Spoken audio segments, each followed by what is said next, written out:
Occasionally, the entire car enthusiast community unites to discuss a shared topic. And generally, it's a new law, a particular event, or the presentation of a major new model, like for example, the release of a new Bugatti. You didn't miss that, did you?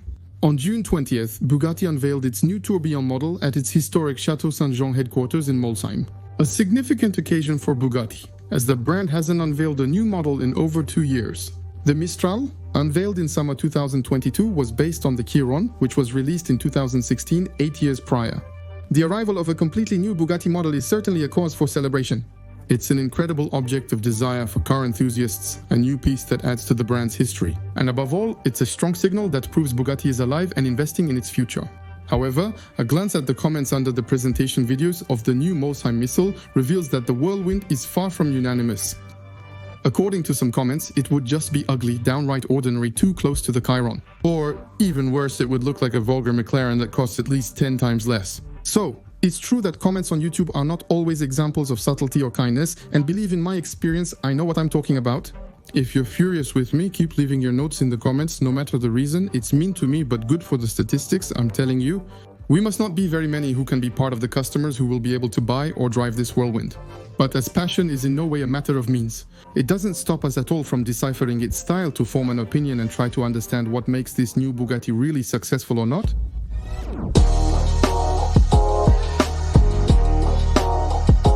All modern Bugattis, whether it's the EB110, the Veyron or the Chiron, have been hailed for their power, technical exuberance and incredible speed.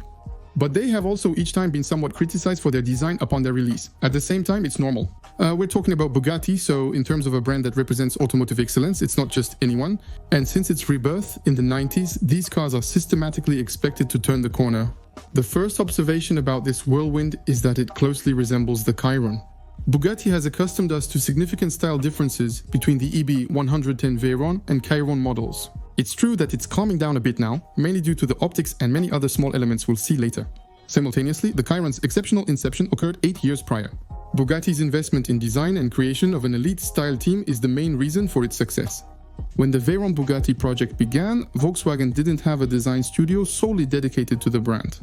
Slovak designer Josef Kaban styled the legend with 1001 horses.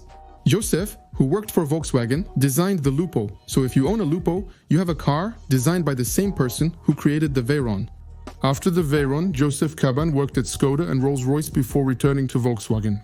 In April 2024, they took on a new position as head of design for the Chinese brand MG. After the Veyron's public unveiling, Bugatti became structured. On the design side, they assembled an Avengers team led by Hakim Hanscheit, a designer from the Volkswagen Group who joined Bugatti at age 40. A tasteful man parked his Porsche 911 on his balcony, adjacent to his office, as predicted. Hakim put together a star studio composed of Frank Hale, his deputy in charge of production. Etienne Salome, a French designer, will handle the interiors, while Alexander Sacha Selipanov will be responsible for the exterior design. Before we continue, let's take a moment to discuss the character of Sacha Selipanov. He's the designer who doesn't look like what you might imagine when you think of a designer from Bugatti. Unlike Hakim Hanscheit's patterned shirts and bow ties, we have a different style. Sacha prefers Metallica t-shirts. He loves hard rock and is a huge fan of the brutality of race cars. After graduating from the Art Center College of Design in California, Sacha also started within the Volkswagen Group and worked for Bentley, then for Lamborghini, where he was involved in the very successful design of the Lamborghini Huracan. That was a major milestone in his career, but only the start.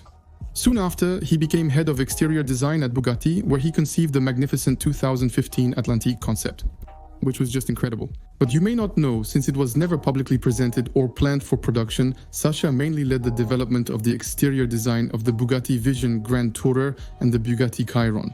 With precise, impressive sketches and wild proposals, particularly one with a striking front facade. A nearly approved option for the Chiron's design was ultimately rejected by top management at the last minute in favor of the familiar face we see today. After such masterclasses, he had succeeded in everything at Bugatti, and he changed there to go to Genesis, where his team was responsible for the Genesis, Essentia and Mine concept cars. Always in search of sportiness and exception, Sacha then became head of design at Koenigsegg, working directly with Christian von Koenigsegg. He played a leading role in designing the spectacular Gemera and the latest Koenigsegg CC850, a hyper-modern reinterpretation of the CC8S launched 20 years earlier. Well, at this point, one might think that Sacha has designed the most beautiful cars in the world and that he has definitely finished the game. He has recently established his design studio, Hardline 27, for automotive industry projects and launched his own supercar brand. Nilu, based in California, which defines itself as the perfect blend of beauty and brutality to create high-performance cars, far from the current distractions of digitalization and electrification. Nilu's debut supercar is anticipated to be a driver-focused vehicle with a naturally aspirated V12 engine capable of reaching 11,000 RPM. But nothing official for now. We will know more from August 15th as the car will be presented at the Pebble Beach Elegance Contest in California. We can conclude that it's serious business. The design team has undergone some changes since La Chiron and its variations. Etienne Salomé left to start Salomé Yachts, a studio specializing in autism. Aki Manscheit has retired, with his right-hand man, Frank Heil, taking over. Jan Schmidt, a young German designer who also worked at Volkswagen, has taken Sacha Selipanov's former position. He has been given the responsibility for the style of this new Bugatti, a perilous mission, as always when following up on a masterclass. Jan is a detail-oriented designer with expertise in proportions and a love for precision. You can sense it when moving past the family era, possibly with the Chiron, and closely observing the Tourbillon.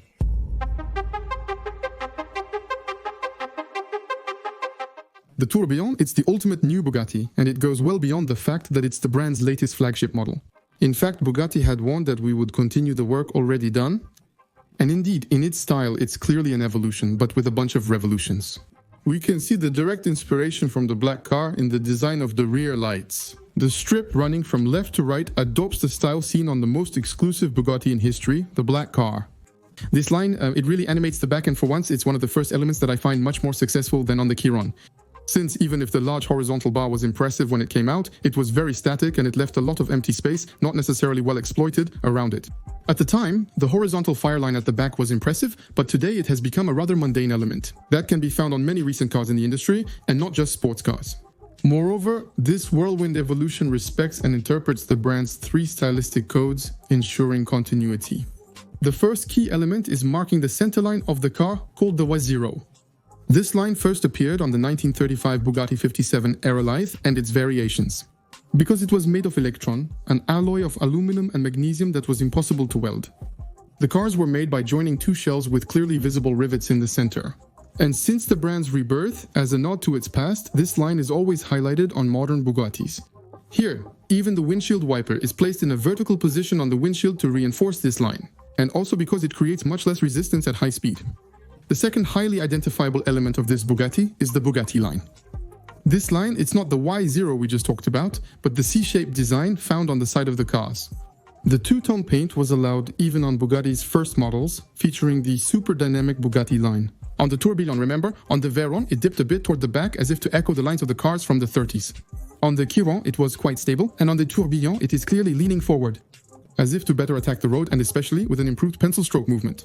Since we are less on a balanced and traditional 100, but more on a structured design which brings much more dynamism than what we could find on the 100 Chiron. With its new dimensions and its new design almost more angular, it visually reduces the overall height of the car. Once again, it adds dynamism to the profile, bringing a more athletic attitude and bounding aspect.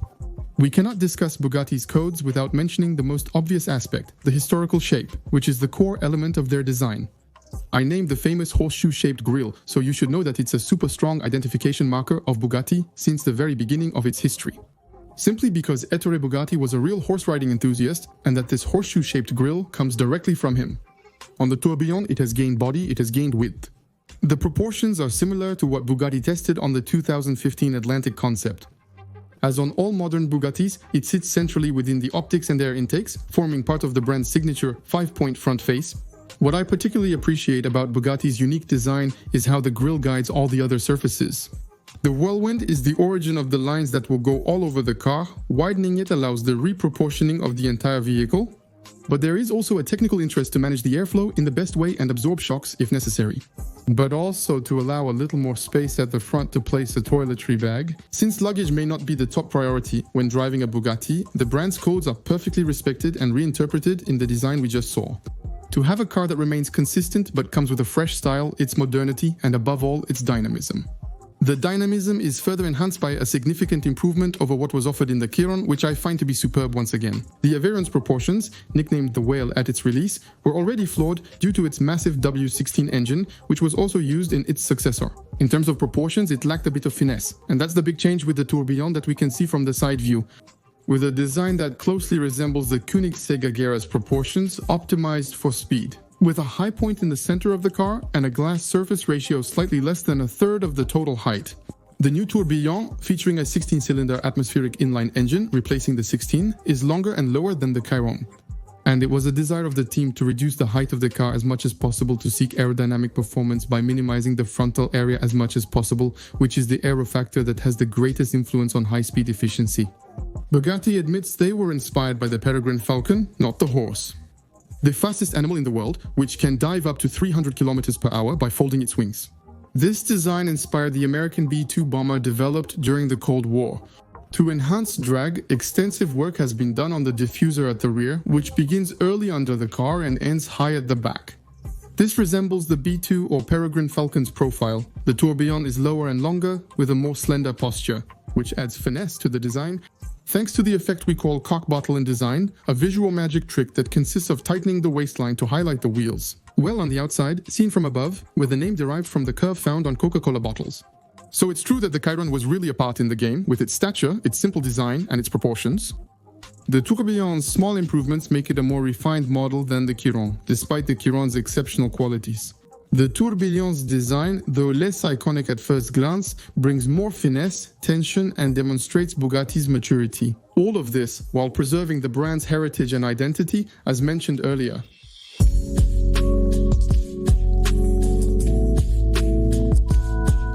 Unlike the Tourbillon, the previous models weren't criticized for their name.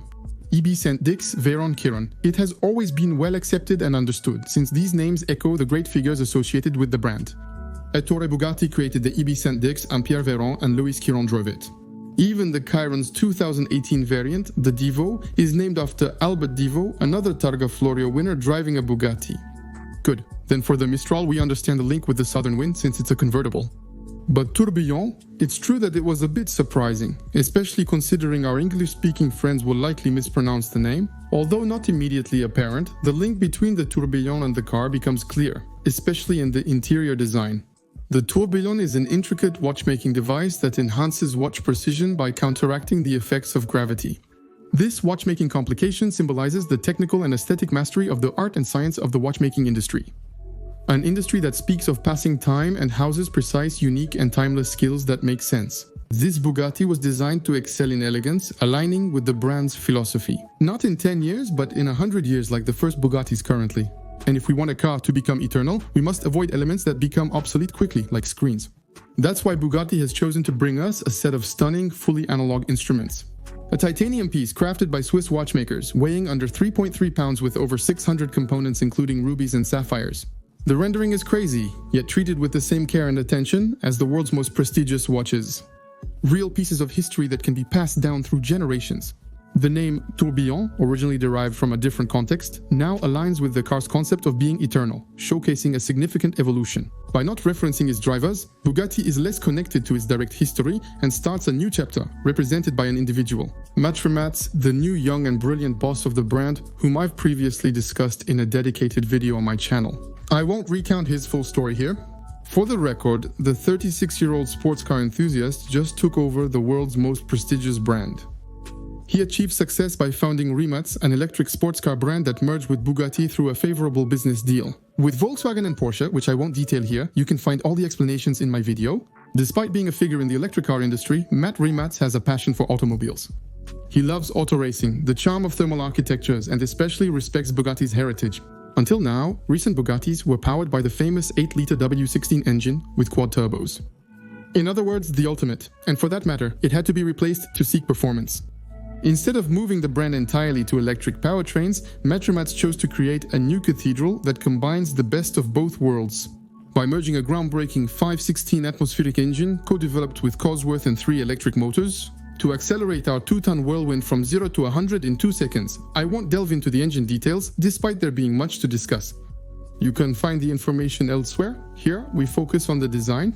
The end result is an 8-liter engine with 1,000 thermal horsepower and 800 electric horsepower for a total of 1,800 horsepower. From 0 to 100 in 2 seconds, most importantly, the switch from a W16 engine with 4 turbos to a V16 Atmo engine. It's rare enough to be highlighted, and it gives a sound that we're not used to hearing on modern cars.